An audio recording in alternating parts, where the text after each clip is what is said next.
Ron and Brian podcast. Get ready to fill your ears with the latest news, politics, current events, and whatever else we feel like talking about this week. And now, your hosts, Ron and Brian. And good evening, everybody. It is Sunday night. It is 8 o'clock, and it is time for the Ron and Brian podcast, minus Brian this week. As we mentioned on last week's episode, Brian is traveling abroad this week. We'll be gone for the next couple of episodes, so I decided to go ahead and fly solo tonight. Will this be 58 minutes? Will this be an hour and 2 minutes? Hard to say. You never can tell. I cannot meet the standard that Brian sets in his solo shows, but I will certainly do my best to bring the entertainment to the Ron and Brian podcast world in this episode 297. So let's get things started off right away, as always, with Drink of the Week. Drink of the Week. Na zdrowie. Salud. Drink of the Week. Sláinte. Drink of the week. Drink of the week. Drink of the week. All right. And to honor my good friend Brian, who decided that traveling, leaving the country was more important than doing this podcast each and every week, I brought a little something in tribute to his trip out to the Far East. This is a little Hibiki Japanese blended whiskey, aged 12 years. It is a harmonious blend of handcrafted selected Japanese whiskeys matured in oak barrels. Yes, I know Brian is in China, not Japan, but I don't have any Chinese whiskeys. I only have Japanese whiskeys. And as you can tell from the bottle, this is actually one of my favorites to drink. On ice. Oh, so delicious. It's got a sweetness to it that some people don't like. Some people don't like their bourbons or whiskeys to be sweet. I personally like it chilled, like it when it hits the tongue, when it burns going down. It feels so good. Yes, Janelle, I know he's not in Japan, but he is apparently in the comments, Brian, saying that I can't do an hour. And also in tribute of Brian, I wore one of my Brian outfits. I've got my black hat, my black top, the neckline up as tight as it can be against my Adam's apple. Hopefully, I am doing him proud with him not being here. We've got the title in the back. We've got the fan art in the back. I've got my whiskey. It's going to be a good time. Brian, I don't understand if you are able to get on the YouTube, if you are able to comment. I would think you would have been able to hop on the StreamYard and join us for a little bit. I had asked Brian for a proof of life video. Did not supply that to me as well. So it's very hurtful. There's a lot of hurt going on. I feel neglected. I feel empty. But we will plow forward. We will continue to do the best we can with this show, and that means moving on to Beef of the Week. Ron and Brian's Beef of the Week.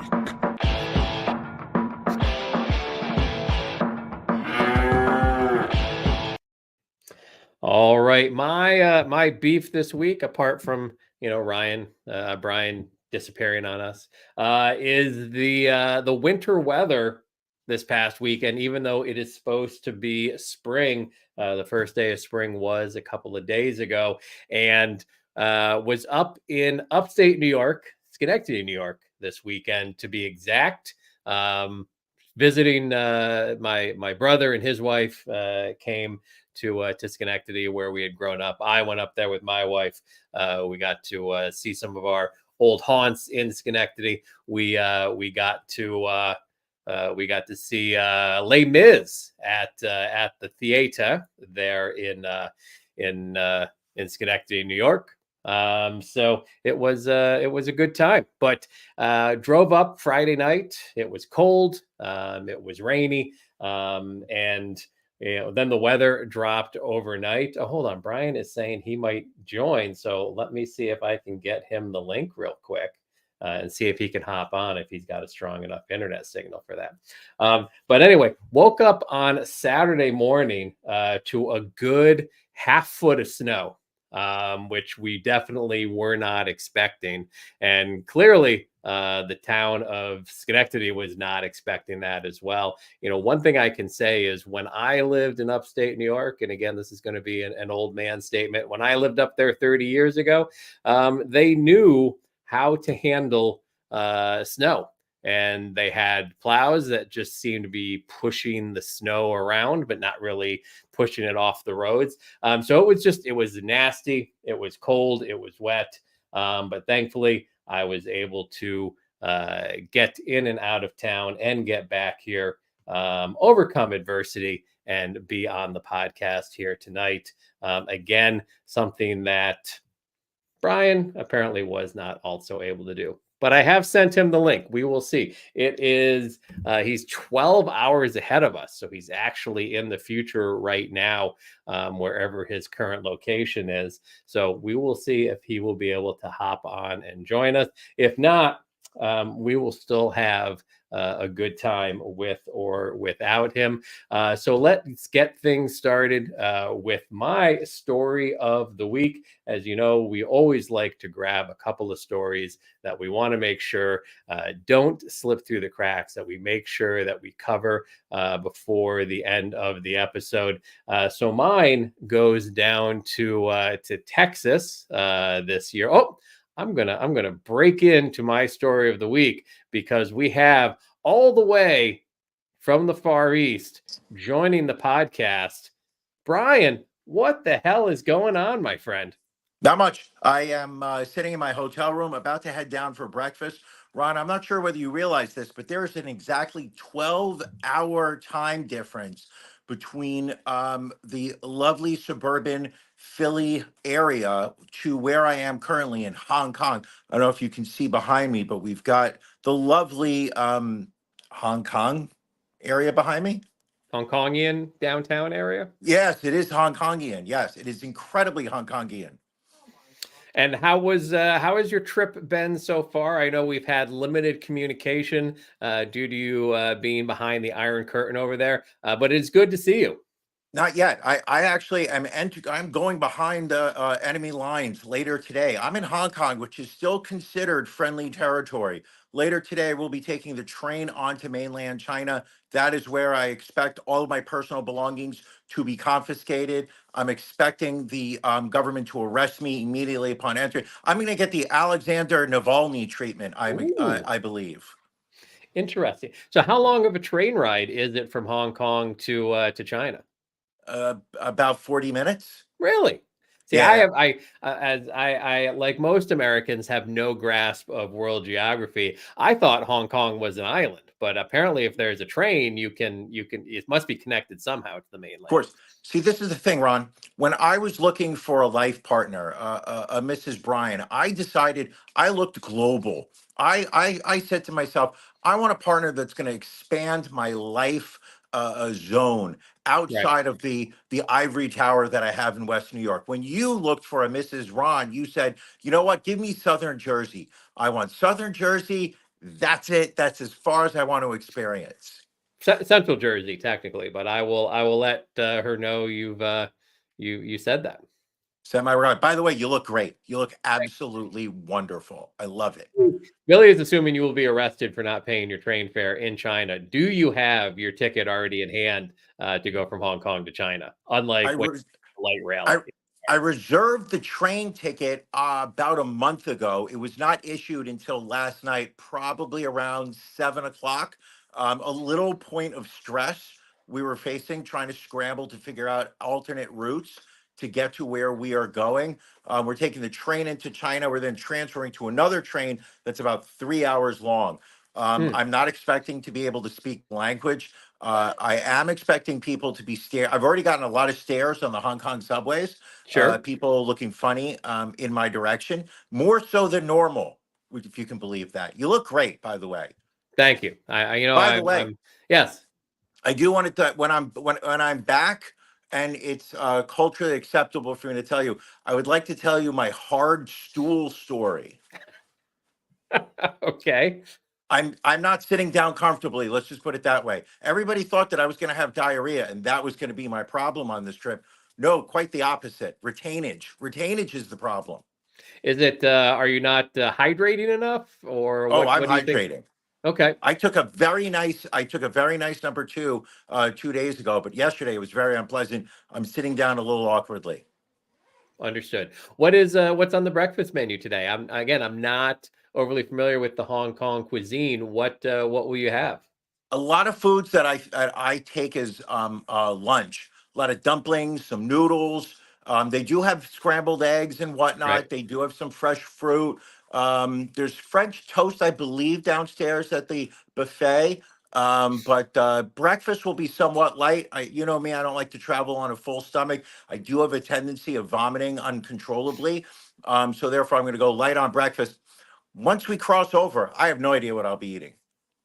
And how many times have you attempted to pronounce local names or words or things like that? And Mrs. Bryan has said, just stop, please stop. Don't. Yeah, I get don't. I get don't. I just get don't. Yeah, I don't. She's not even she doesn't even give me the polite courtesy of a please. Right. She just says don't, which is pretty much the relationship in general. I mean, one thing I will say is she does know how to keep you reined in. And I think that is important. And as you go into China, probably the only thing that will keep you alive. Oh, most definitely. Most definitely. Absolutely. How's the show going so far? I think it's one of the best. Janelle, great point. Janelle, Hong Kong is better Wi-Fi than any of the hotels that I ever did the show from, without a doubt. 100%. Like I'm gonna go out on a limb and say this is even better than the internet in your palatial estate on the water in West New York. Oh, this hurts. This hurts. No, I'm not saying that insulting. I'm just saying it's an impressive level of Wi-Fi you have there. Well, not only that, but this is just the general hotels one. I remember we tried to do this when I was in London, and it was so frustrating. London did not work. No. Spain, Portugal, Nope. Europe in general. Yeah. We have not had a lot of luck with. So clearly, Asia knows their internet. They do know their internet very well. I'm going to let you get back to the show. We're about to head down to breakfast. I did want to jump in, say hi to everyone, let them know I'm still alive. I'll be honest, this could be my last communique to the world. Once we are going to mainland China, I'm losing Instagram, Facebook, Messenger. I have no idea how I'll be able to. WhatsApp is gone. You may not hear from me for a couple days, but if you can send me your parlays, because maybe I can bet in China. How long are you in China for? I am in China starting today. This afternoon, I'll be in China, and I'll be back on Sunday, I believe. Sunday. Yeah, I'll be back Sunday. Back in the States. So you're leaving Back in from Hong China. Kong. Oh, I'll be back in Hong Kong on Sunday, flying back to the States on Monday. By the way, if you guys ever said to yourself, where can how is it possible to spend more time on an airplane? I'm going to tell you something. A 16-hour nonstop flight from JFK to Hong Kong really does well for the blood circulation. You got to get up, you got to walk around. People doing Tai Chi in the aisles. It's wonderful. Not only that, you left at like 1 a.m. and got there at what, 5 a.m. 2 days We got later? here 6 a.m. Yeah, we got here 6 a.m. God bless you. Well, you'll get all that time back on the way back to the States. Of course, we'll be good. Buddy, you look great. You're doing great. Have a great show. You have a great vacation. Safe travels to you and the missus. And we hope to hear from you prior to you being back in Hong Kong. But if not, sounds good. You will be in our thoughts and prayers. All right, buddy. Bye. All right. See ya. That was an unexpected little treat, having Brian hop in there on his little Hong Kong vacation. Now we're getting to see, he's just going to leave it there. So I'm going to peep on his hotel room. I think he's going to take off his clothes at some point. Now he's dancing. You can't see it because I've taken him out of the room, but he's doing a little dance in front of his window. So I'm sure he will probably be kicked out of Hong Kong, and his Mrs. Bryan will steal his phone and break it soon. So anyway, back to the story of the week before we got interrupted by our good friend Brian, is going down to Texas, talking about a man down in Texas who miraculously survived a complicated medical ordeal. He beat the odds that doctors reportedly gave him, something along the lines of they only gave him a 4% chance of surviving. This is Stephen Spinelli. He is a father in his late 30s, and he apparently got ill due to his attempt to remove an ingrown hair from his groin area, which resulted in him ending up in a medically induced coma. So how does this happen exactly? Somehow a rare bacteria managed to get into his system, which resulted in him contracting sepsis. Where a person's body responds improperly to infection and organs get severely damaged. In addition to that, while in the hospital, he also developed influenza A and double pneumonia in both of his lungs, along with acute respiratory distress syndrome. He was placed into a medically induced coma for 3 weeks, survived the coma, again, even after being given a survival rate of 4%. He had to undergo open heart surgery. He spent 2 weeks in a rotating bed to aid his breathing. And he had to have fluids constantly drained from his lungs. Again, this took place back in 2022. He was actually able to, not only did he survive, but he was regaining the ability to walk by the end of 2023. Great point, William. He does needed to get Manscaped using the promo code Ron's Balls. It just goes to show you. People think that manscaping, keeping it clean and neat down there may not be serious business. But if you don't want to end up with sepsis, if you don't want to end up in a medically induced coma, can we just recommend you keep in mind Ron's Balls? Moving on. What other stories do I have this week? We are going to go down to Florida, one of our favorite spots to make fun of, where there was a set of parents who allegedly passed out drunk on the beach on vacation while their kids wandered away. The couple was from Georgia.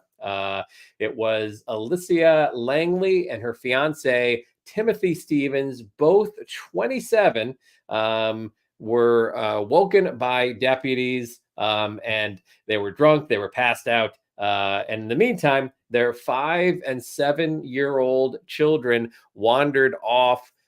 We do have some body cam video of the sheriffs waking them up and then arresting the couple in question.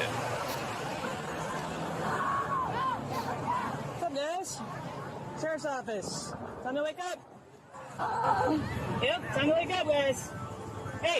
I mean, we've all been there. We've all been drunk on vacation. We've all been passed out on a beach, but not with a 5 and 7-year-old in town.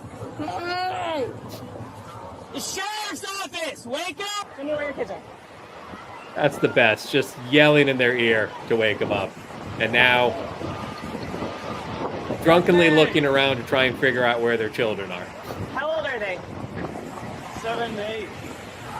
Guess the ages of his kids wrong. They're 5 and 7, not 7 and 8.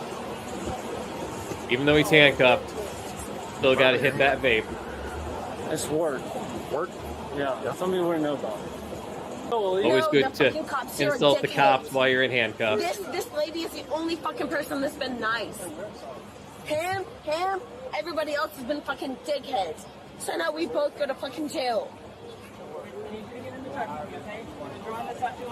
So as the woman gets put into the police vehicle, the guy says, it doesn't matter, I'm handcuffed and drunk.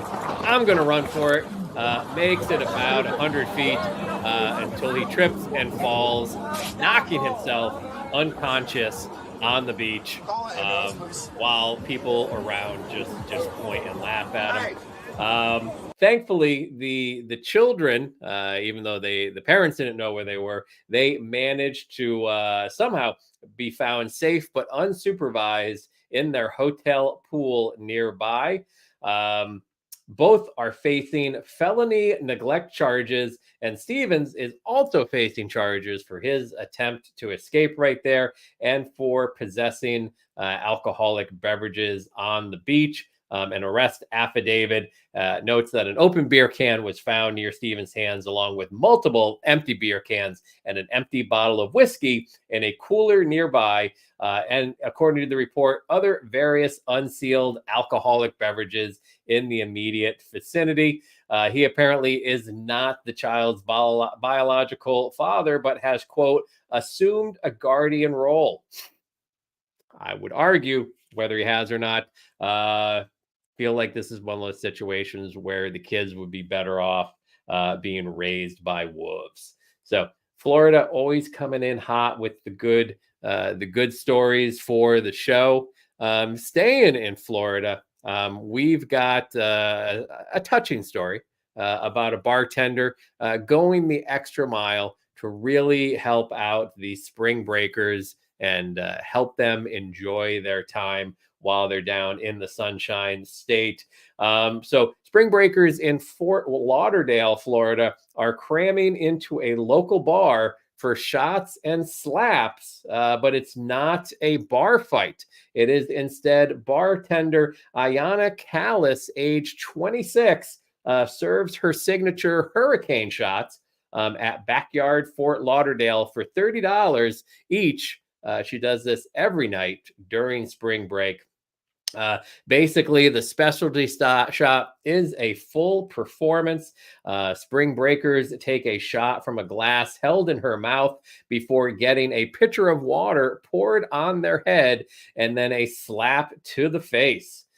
She insists that participants give their consent before being slapped, and she says she makes sure not to hit them hard. Quote, I'm 100% a performer at best, and I'm really good at making it look like I'm slapping them as hard as I can, but I'm absolutely not slapping them as hard as I can.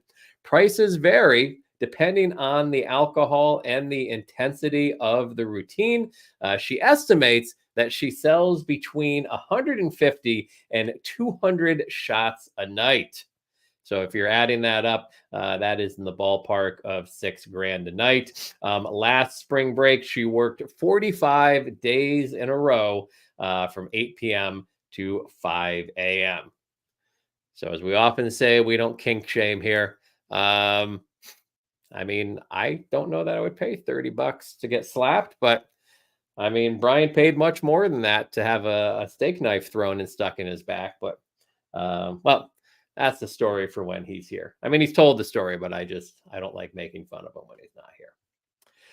What else do we have on the agenda here?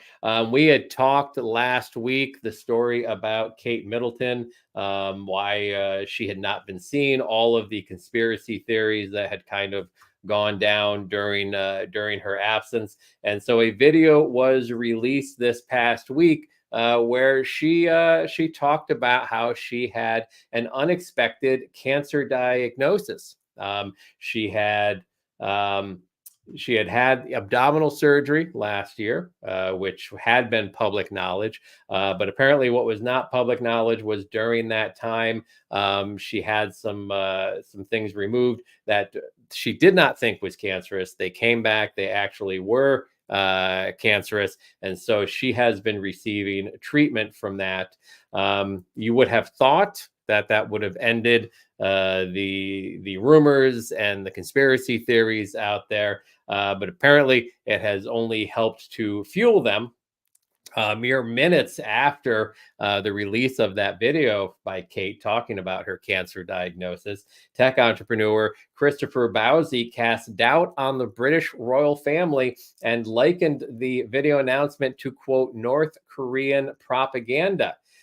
Boozy said in a post on Twitter on Friday, the palace lied and the British press happily helped them lie. The countless conspiracy theory headlines, while knowing a lot of what was being said was true. The Post concluded this is really some North Korea / Trumpian type of propaganda. So obviously this story is not going to go away. We will continue to follow it. It's kind of sad that, it's obviously a very tough time having had a family member that dealt with cancer. You would think people would want privacy at this point, but it does not appear like the internet's going to give that to her. Excuse me for one sec. Just got to get a little water in here. That's the one thing I was always impressed when Brian does this on his own. It takes a lot to just kind of talk and talk and talk, and he manages to do so without much interruption. I mean, we're at 26 minutes here, and I'm saying to myself, how much longer can I actually do this? I had reached out to John Hinckley to see if he wanted to come on the show. He was too busy. So it was tried to find some different co-hosts, just didn't happen. So we will go through this as long as we can. Next story, sort of a After Dark level story, but since we are not doing After Dark in Brian's absence, we wanted to make sure we gave credit to Ukrainian porn star Josephine Jackson, who has posed with soldiers who lost limbs in battle for a morale-raising photo shoot. This is a charity calendar that they did. These are frontline soldiers who, as we said, lost limbs while defending their homeland from Russia. The proceeds of this calendar are going to go towards rehabilitation and prosthetics for other wounded warriors in need. Josephine Jackson, her actual name, Yulia Seniuk, announced the shoot on her Instagram Friday, which was staged in an elegant and ornately decorated Ukrainian theater, complete with crystal chandeliers and gilded inlays in the ceilings. She posed with each of the men in various sections of the theater, wearing a series of suggestive yet chic evening gowns. The 12 soldiers selected for the calendar, one for each month of the year, were sharply dressed themselves, wearing suits and ties or tuxedos. All of the veterans were missing at least one limb, and the shoot made no effort to obscure their prosthetic limbs or wheelchairs from view. Josephine said, quote, "This transformation reveals them from a completely different side, showing what refined, elegant, and handsome gentlemen they are. It gives them more self-confidence and a sense of self-sufficiency. These are the emotions we should give them, not pity and tears." So we may have to, for support's sake, purchase that calendar. Maybe we'll give it away as a drawing on one of our After Darks, which, of course, if you have not done already, join our Patreon. Go to ronandbrianpodcast.com, click in the upper right-hand corner and subscribe to our Patreon. It gives you access to After Dark, which will restart the first Sunday in April after Brian is back from his trip. But it gives you a bunch of other swag depending on what level you subscribe at. Last week, we did our monthly pajama party a little early, where we have all of our subscribers come on. We competed in a game of Can You Beat Ron? And apparently, it was very easy to beat Ron, as I was beaten by both Billy and Janelle, with Janelle, I believe it was, coming out on top yet again. So kudos to both competitors. It was a difficult St. Patrick's themed competition, and I clearly was not up to the challenge last week. So what are you going to do? Sometimes you got it, sometimes you don't. We like to make fun of GOP lawmakers for the gaffes that they make. But when something happens on the Democratic side of the aisle, we do need to point that out as well. We are going to go down to Maryland for this next story.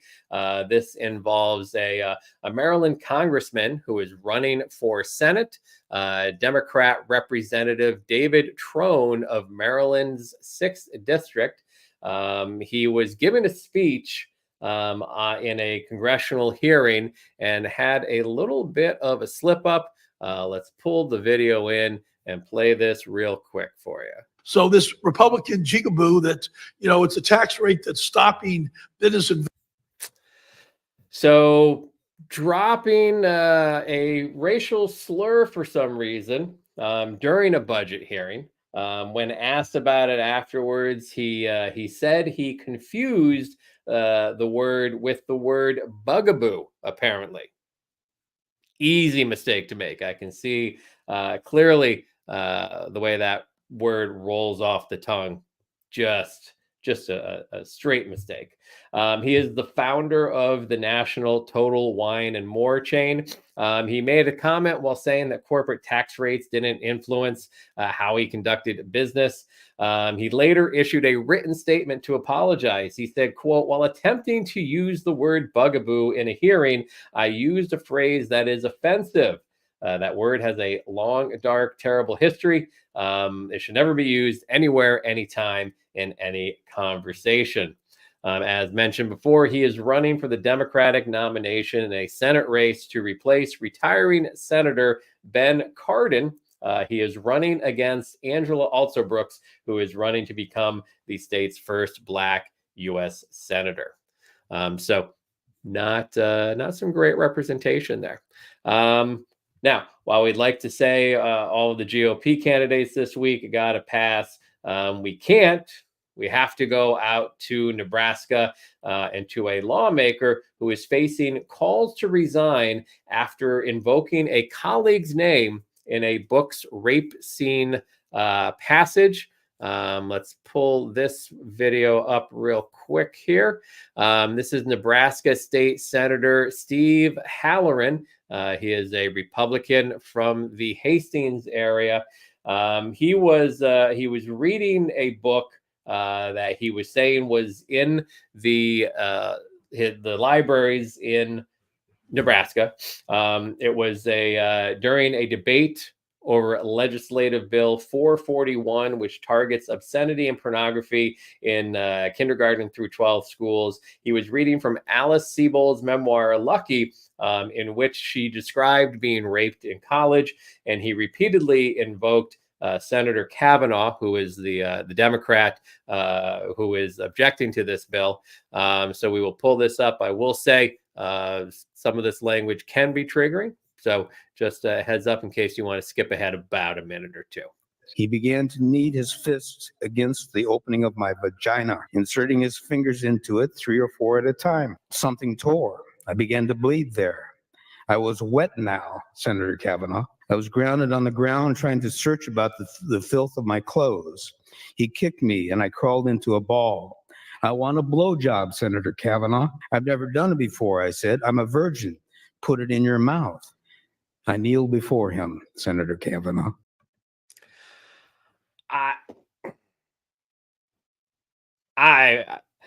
was so shocked when I first saw that video, and obviously Senator Kavanaugh, who was there when he was making those comments, rightfully lashed out at him, not understanding how he could be so cruel. And I'm not even sure. Like, I get that, he is on the other side of the argument. He is in support of the bill, but again, both sides of the aisle are condemning his comments. Both sides of the aisles are saying his comments were wholly appropriate. And obviously a number of them also are calling from both sides of the aisle for him to resign.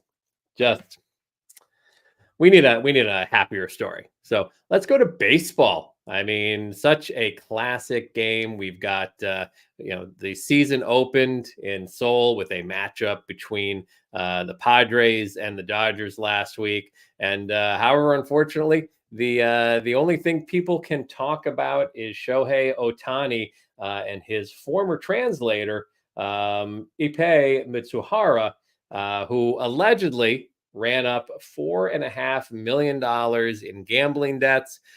Here is a photo of both of the men when they were out playing at the Seoul Series. So the story is initially said that the translator allegedly stole. The initial story was that Ohtani knew about the 8 or 9 wire transfers from his account to pay for the $4.5 million in gambling losses. Then the story switched around to saying that Ippei stole the money from Ohtani. He was fired. There are potential, legal challenges if he did in fact steal the money. And Major League Baseball is now going to have to, investigate this because, a lot of people are saying, who would have given an interpreter a $4.5 million line of credit? Illegal bookies aren't going to let somebody go into that big a hole, but they would let someone like Shohei Ohtani potentially go into that type of hole. People have coming out and saying that the dollar amount, now that it's being looked into, could potentially be much higher in the amount of gambling losses. I've seen numbers being kicked around from 15 to 20 million. But right now, what's being happened is a lot of Mitsuhari's background is being dug into. He had worked prior to the Dodgers. He had worked with the Angels and worked as Ohtani's interpreter there from 2018 to 2023. Is this, excellent question again from Billy. Billy, peak level to the comments tonight. Is this story actually about Brian? Brian, I think, is probably upwards of losing $3 to $4 million in his gambling losses. He just wishes he has an interpreter to bail him out. But going back to Mitsuhari, he claimed that he graduated from the University of California, Riverside in 2007. However, there is no corroborating record in the university database that he actually went there. He, in his Major League Baseball bio, is listed as having worked for the Red Sox. Now, the Red Sox are disputing the claim that he ever worked for them, despite him appearing in Boston's media guide. But however, other interpreters being listed for another pitcher at that time as well. So he is claiming that he did not bet on baseball. All sides are claiming Ohtani has no involvement in gambling, but this will need to be played out as an investigation. And it's a huge amount of money. Like I'm losing probably $5 on my bets tonight, and I'm a little nauseous over it. I can't even imagine losing $4.5 million. Let's see. We got to have a better story for you guys, a little bit more uplifting. I mean, I thought the spring break would be a little uplifting. I don't know that it actually went there. This is a good one. This is the kind of story that I think Brian is going to be upset that he was away because it is something. Hold on. Let me pull up this photo real quick. So, and this has been checked, even though it is on the New York Post website, it has been checked and been proven to be authentic. We know sometimes we get some very fantastic stories and they're tough to believe, but we had Matt dig deep into this to make sure that it was 100% true. So we're going over to the Far East. We're going over kind of in the part of the world where Brian is. This involves a Vietnamese man who had a live eel surgically removed from his abdomen, and doctors believe it slid up his anus. And there was actually a photo with the story. This discovery was made when an unidentified man, age 34, went to the Hay Ha District Medical Center in Quang Ninh Province with severe abdominal pain last Wednesday. X-rays showed that there was something alive in his intestines. No better way to put that. They believe that the eel entered the man's body through his anus and slid through his colon. The eel was found after doctors performed an ultrasound and x-ray. The head of surgery said, quote, "This is a rare case." Understatement there. The rectal area has a lot of fecal fluid and is easily infected with bacteria, but the surgery was performed safely, so there were no problems. The eel caused intestinal perforation and peritonitis, a condition that causes inflammation in the stomach or abdomen. The man was kept in the hospital after surgery and reported having mild abdominal pain after waking up. That's a class. We may make T-shirts out of that photo. Like, that's how good that photo is. Janelle, I know you love when we pull out this great stuff. Billy asking again a great question. Is the eel colon question about Brian?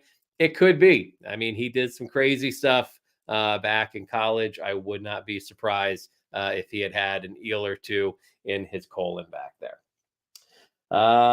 Speaking of Brian, we have talked often over the last few months about his decision to leave New York City to move to his palatial waterfront estate across the Hudson in West New York, New Jersey. And apparently he will not be alone, according to a new poll from the Citizens Budget Commission, which says just half of all New Yorkers plan to stay in the city over the next 5 years, and anger over quality of life skyrocketing since the pandemic, with just 30% saying that they are happy in New York City. The nonprofit think tank's first such post-pandemic survey, released last Tuesday, also found that only 37% of New Yorkers thought public safety in their neighborhood was excellent or good, down from 50% 6 years ago. When asked if they plan to stay in the Big Apple until 2028, only 50% of those surveyed said yes, down from 58% in 2017. Queens Councilman Robert Holden told the Post, quote, "People are fed up with the quality of life. There's a general sense of lawlessness. You go into the CVS and they're shoplifting. People's cars gets vandalized." Half of the 6,600 households polled also said they felt unsafe riding the subway during the day, a drastic reduction from the more than 4 out of 5 New Yorkers who said so in 2017. Some 43% of residents making more than $200,000 a year approved of living in their neighborhood, as did 45% of those earning more than $100,000. Not surprisingly, only 30% of New Yorkers making less than $35,000 a year felt the same about their neighborhood. Maybe this upcoming potential law change will change people's mind about New York City and New York in general. For more than a century, it has been a crime to cheat on your spouse in New York. But adultery may soon be legal in the Empire State thanks to a bill working its way through the New York legislature, which would finally repeal the seldom used law that is punishable by up to 3 months in jail. Adultery bans are still on the books in several states across the U.S., though charges are rare and convictions even rarer. They were traditionally enacted to reduce the number of divorces at a time when a cheating spouse was the only way to secure a legal split. Adultery is currently a misdemeanor in New York and has been since 1907. It is defined in state code as when a person engages in sexual intercourse with another person at the time when he has a living spouse or the other person has a living spouse. Just a few weeks after it went into effect, a married man and a 25-year-old woman were the first people arrested under the new law after the man's wife sued for divorce. Only about a dozen people have been charged under New York's law since 1972, and of those, just 5 cases have netted convictions, according to Assemblyman Charles Levine, who sponsored the bill to appeal the ban. The last adultery charge in New York appears to have been filed in 2010 against a woman who was caught engaging in a sex act in a public park, but it was later dropped as part of a plea deal. So good thing that the assembly is tackling the big challenges for people living in the state of New York. But maybe that'll get Brian to move back. Although I don't think adultery was ever an issue in his marriages. Just more steak knives. Is that a second steak knife in the back reference I made? This is what happens when Brian goes away. I have to ramble, and then I feel like I'm just saying things that hurt him, and it just hurts the rest of us. What else do we have here? I may be almost out of stories. There wasn't a ton of stories this week. Let me see if I have one more we can do here. See, and Brian didn't pay attention. Brian usually finds the good stories. Again, he flew overseas. He left me here to do this all on my own. But he did put this story on, talking about how the members of the original Black Panther Party showed up to an intense Virginia school board meeting to take part in the discussion over a picture of a white student with a racist threat written on her arm. The Powhatan County School Board Monday evening addressed the image that went viral in local social media there of a white female student with the phrase "I kill N-words" written on her arm. The image had been circulating for weeks, but according to local news, the concerns of both parents and students kept getting pushed off to a later date. Some board members began the session by condemning the racist conduct and incidents cited by the students. Others called the need for better discipline and policies regarding racist incidents. In the meeting, one student recalled being pushed and called a racial slur, yet he received an in-school suspension after pushing the student back in self-defense. Another student said it was the norm of being called, quote, a monkey and a slave every day, because his complaints went unanswered by administrators. Even a teacher spoke up as a witness to some of these incidents.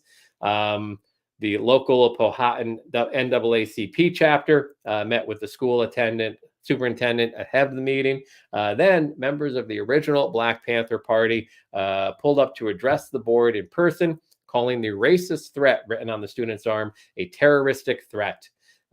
Quote, if the Powhatan School Board continues to ignore these racially charged situations, we must move forward in protecting the students ourselves by mentally arming them and their parents with new strategies to combat a racist environment, said National General Mike Payne to the board. We did do away with This Week in Racism, but every now it does seem to sneak its way back in. Billy asking, what am I watching? I know Brian would usually set me up for this. To be honest, I didn't really watch much this week. I've been sucked into a rabbit hole of bad TV that my wife likes to watch, and I get it sometimes. She was watching Married at First Sight, and it was decision day. The couples deciding whether they were going to stay married, whether they were going to get divorced. Watched the Love Is Blind reunion. And I also think I watched Bachelor, The Women Tell All. It's mindless drivel, but it's somehow entertaining, and it pops up in my TikTok feed. Like I see all the good little spats that go on, and it makes me want to watch the show for some reason. I don't know. What else? What have you guys been watching out there? Oh, Allie's been watching unseen colonoscopy footage. Interesting. I'm not aware of where you can catch that. Janelle makes a great point. Brian leaves and I watch shit TV. I have no defense against that. I do have some shows that I need to get caught up on. There apparently is a new show on Netflix called the Three Body Problem, which is supposed to be very good. I may go watch after this whole thing is wrapped up. I can't even make it to 58 minutes. I'm not going to sit here. There are some podcasters who, when they do their own show, will just kind of just ramble and talk and do a lot of just mind-numbing tangents. And I'm not going to say who in general might do that.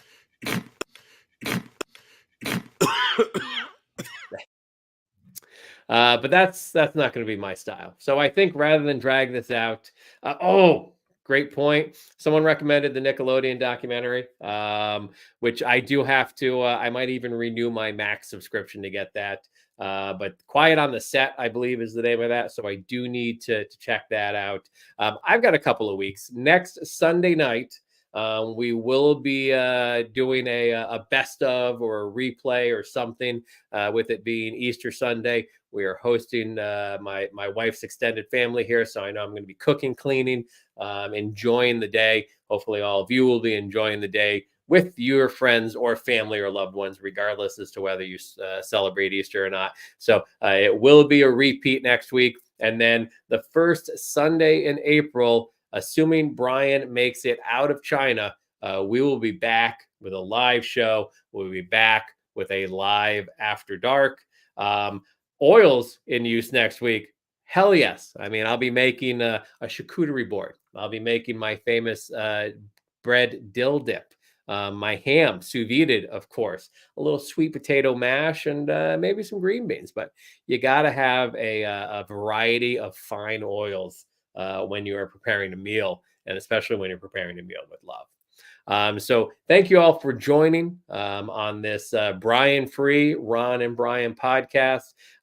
Thanks to Brian for taking some time before breakfast this morning over there in Hong Kong to join us. And we will catch all of you in a couple of weeks. Be well, everybody. Thank you for joining us on the Ron and Brian podcast. We're live each week on YouTube, Facebook, and Twitch. You can find prior episodes, links to our social media, and everything else Ron and Brian at ronandbrianpodcast.com.